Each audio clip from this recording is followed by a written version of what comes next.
Gina Salakaya Sakshun Militan Yena Tasmai Sri Gurave Namaha Namo Mahavadanyaya Krishna Prema Pradayate Krishnaya Krishna Chaitanya Namne Goratuse Namaha Vanchakalpatarubhyascha Kripa Sindhubhya Evacha Patitanam Pavanebhyo Vaishnavebhyo Namo Namaha.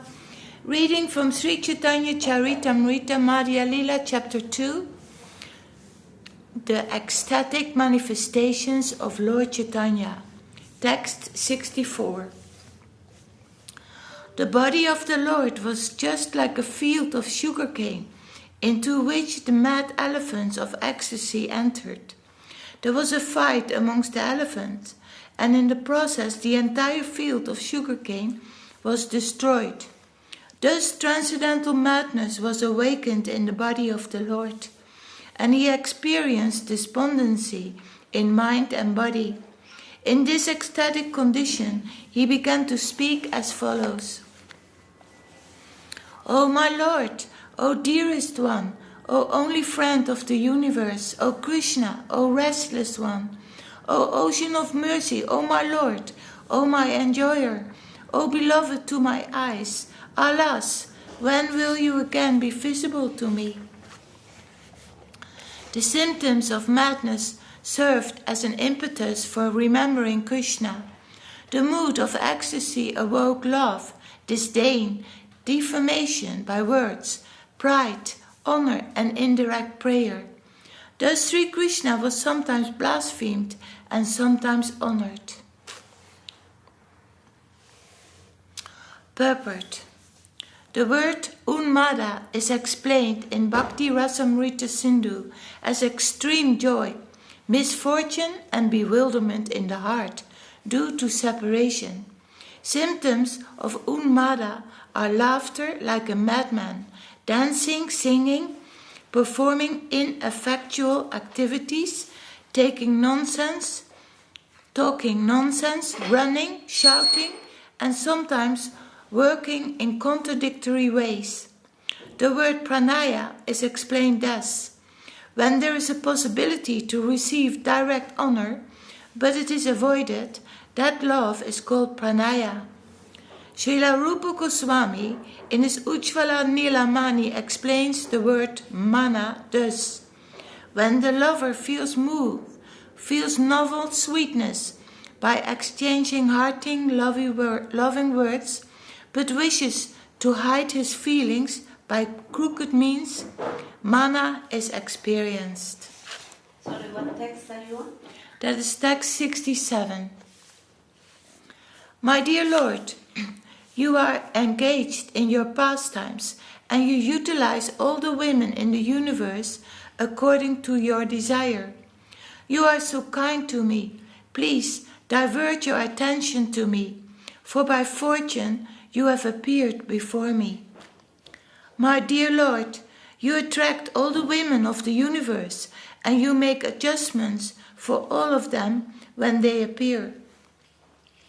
You are Lord Krishna and you can enchant everyone, but on the whole you are nothing but a debauchee who can honor you. Who can honor you? There were different transformations of the body of Lord Chaitanya Mahaprabhu, being stunned, trembling, perspiring, fading away of color, weeping and choking. In this way his whole body was pervaded by transcendental joy.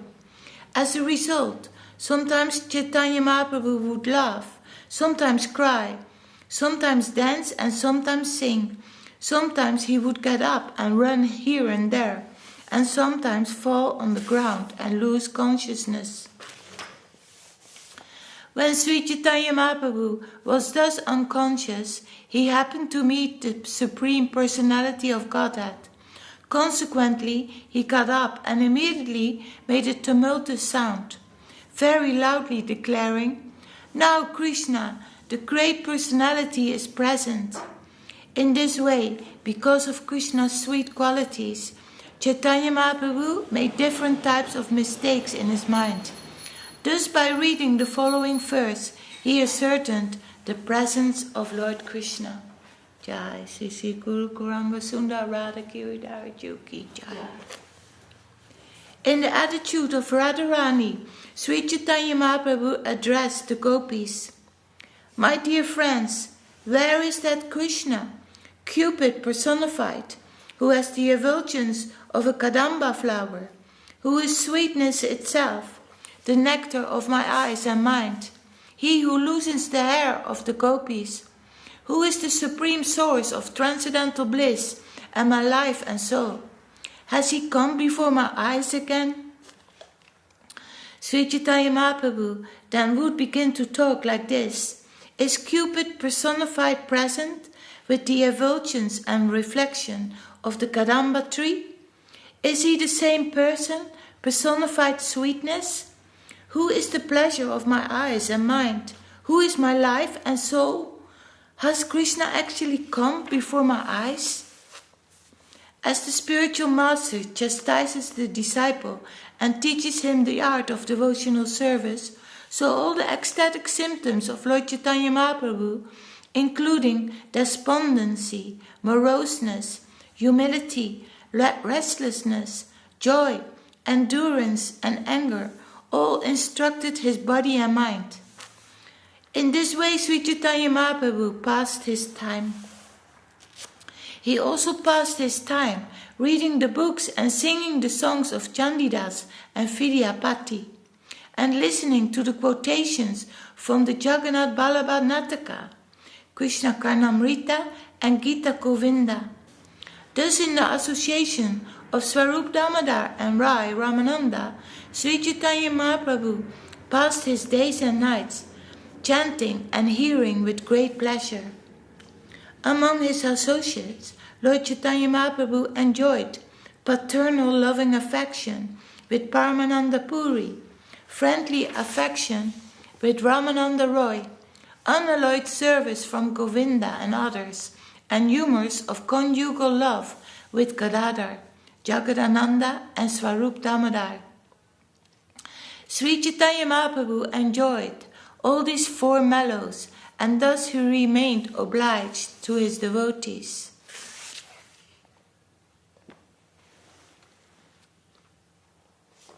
Lila Sukha Bhivamangala Thakur was an ordinary human being, yet he developed many ecstatic symptoms in his body.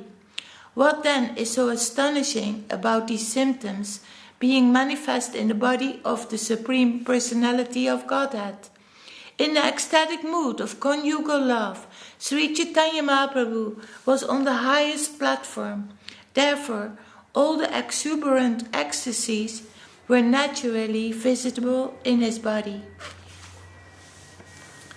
During his previous pastimes in Vrindavan, Lord Krishna desired to enjoy the three different types of ecstasy, but despite great endeavor, he could not taste them. Such ecstasies are the monopoly of Srimati Radharani. Therefore, in order to taste them, Sri Krishna accepted the position of Srimati Radharani in the form of Sri Chaitanya Mahaprabhu. By personally tasting the mellows of love of Godhead, Chaitanya Mahaprabhu taught his direct disciples the process. Sri Chaitanya Mahaprabhu is the most magnificent incarnation of the touchstone of love of God.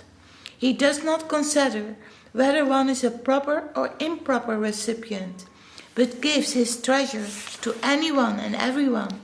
Thus, he is the most magnificent.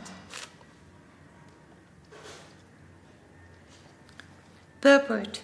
Sri Chaitanya Mahaprabhu's capital is the touchstone of love of Godhead, and consequently, he is the great owner of that transcendental treasure.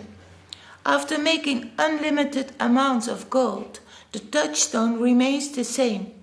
Similarly, Sri Chaitanya Mahaprabhu, although distributing love of Godhead unlimitedly, still remained the supreme owner of this transcendental opulence. His devotees who learned it from him also had to distribute it magnificently all over the world. This Krishna consciousness movement, following in the footsteps of Sri Chaitanya Mahaprabhu, and his confidential devotees, is also trying to distribute love of Godhead all over the world through the chanting of the holy names of the Lord. Hare Krishna, Krishna Krishna, Hare Hare, Hare Rama, Rama Rama, Hare Hare. No one, not even Lord Brahma, can ascertain or even taste the drop of this confidential ocean of ecstasy. But Sri Chaitanya Mahaprabhu, out of his causeless mercy, has distributed this love of Godhead all over the world. Thus there cannot be any incarnation more munificent than Sri Chaitanya Mahaprabhu. There is no greater donor who can describe his transcendental qualities.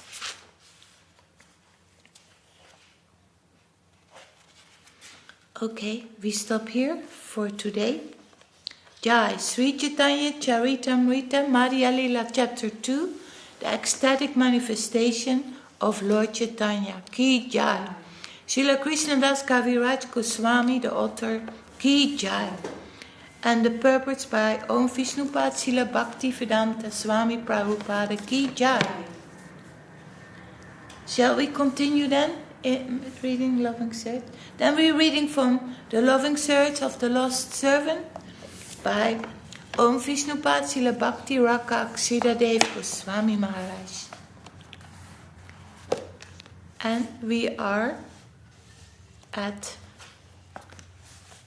the chapter, the gradation, that is on page 1. The gradation, page 1. Yes. Planets of faith.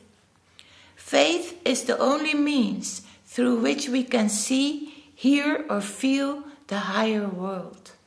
Otherwise, it is all meaningless to us.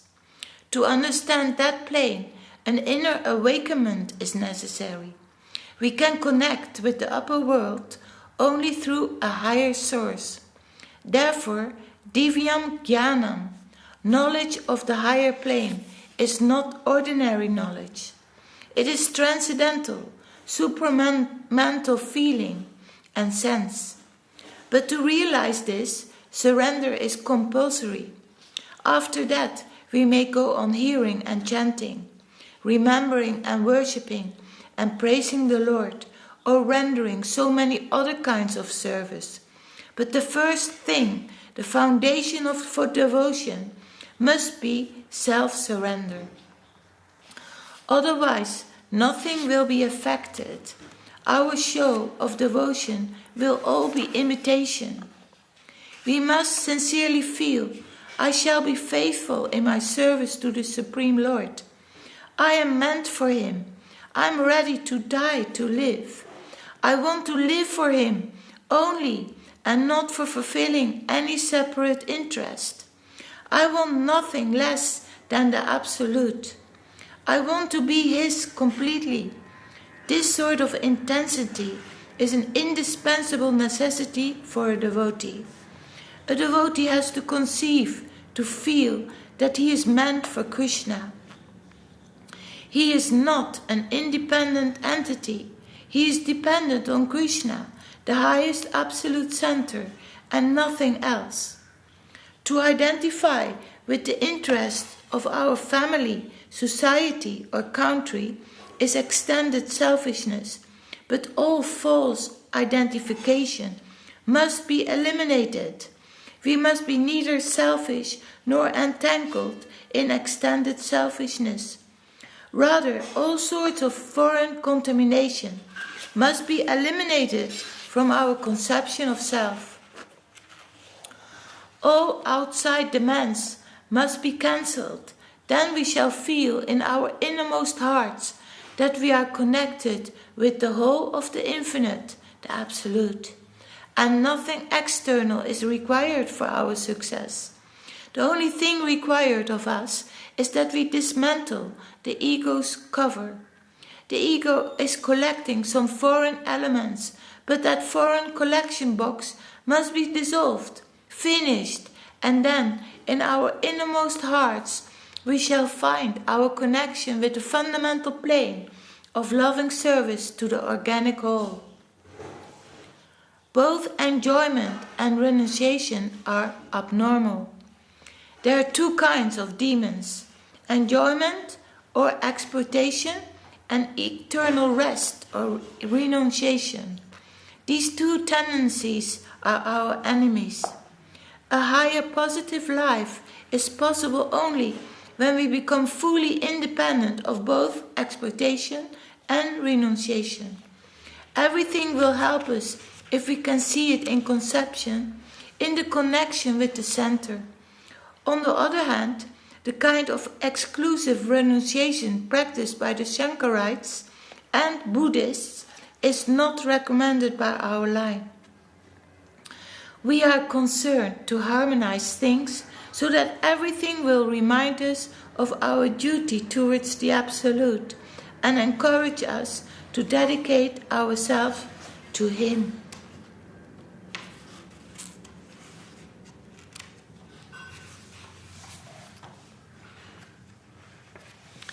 To neglect the environment, thinking that it is filled with undesirable material things, won't help us. That is not correct. Everything within the environment should remind us of the Absolute. In that spirit, we should move, thinking, accept me and connect me with the service of our Lord. When the environment is seen with the correct vision, everything will help encourage and excite us in our service to the center. We are living in an organic whole, a system. You know how they transcribe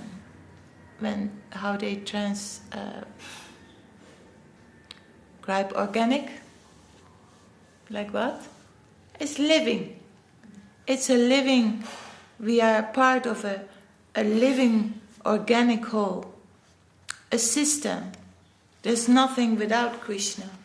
And that system is composed of the owner and the owned, the possessor of the potency and the different types of potencies. Shakti, Shaktiman. Emporium of rasa. The Lord's potency is dynamic, and that dynamicism is also producing rasa, or the flavor of ecstasy. The whole Leela is producing ecstasy, anandam rasam. Krishna himself is the emporium of rasa, akila rasamrita murti, anandaya bilas. Dynamic movement is a necessity in his Leela. It cannot be eliminated, and that movement is always producing a novel ecstasy which feeds every atom of the spiritual world. In that transcendental abode, Krishna is the center who attracts everything and chooses rasa and anandam. Ecstasy and joy within everything. This is the nature of the movement of the Absolute.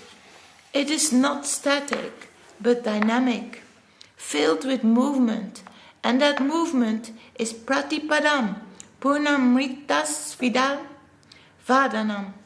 At every point, every step, it produces a new type of joy, which is infinite. It is not the stale and sterile joy we find here.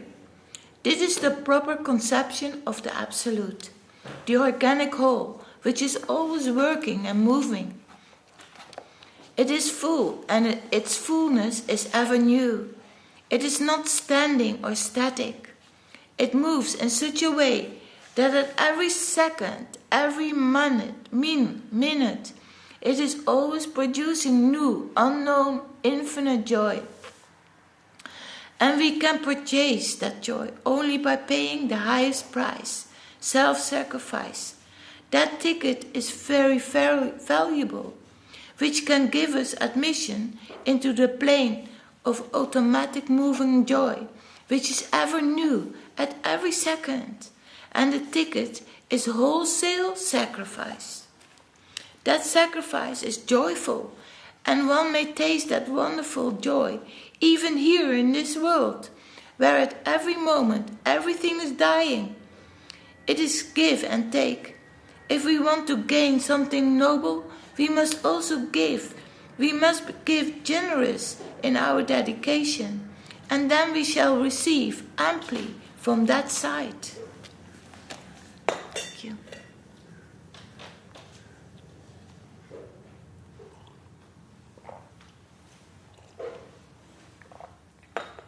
Wholesale self-dedication is the price. And in return, we shall be filled up with ecstasy, anandam buddhi vardhanam. We shall feel that we are in the midst of an ocean of joy. At present, we are searching after a joyous feeling, like one who searches for a glass of water in the midst of a desert. But by dedication, we shall find that we are in an ocean of joy, whose soothing sweetness is increasing at every moment. The quality of joy has variety, and it comes to help us in a serving attitude, so that at every moment we may feel new encouragements. So we have to inquire from a proper agent, follow his advice, and try to understand how to improve our condition. At the same time, we should be conscious that the chance we have to render devotional service is rarely found. It is not very cheap. Therefore, we must utilize every minute, every second, every moment. We should be very much alert that a moment not be lost, that our attempt to dedicate ourselves may continue constantly without being interrupted. That stage of dedication is called nishtha. And when we attain that stage, our taste is further improved, and we will be more and more encouraged to go forward and make progress towards ultimate fulfillment. Jai. The loving search for the lost servant ki jai. Om Vishnupad Srila Bhakti Rakak Śrīdhar Gosvāmī Maharaj ki jai. Jai Srila Gurudev.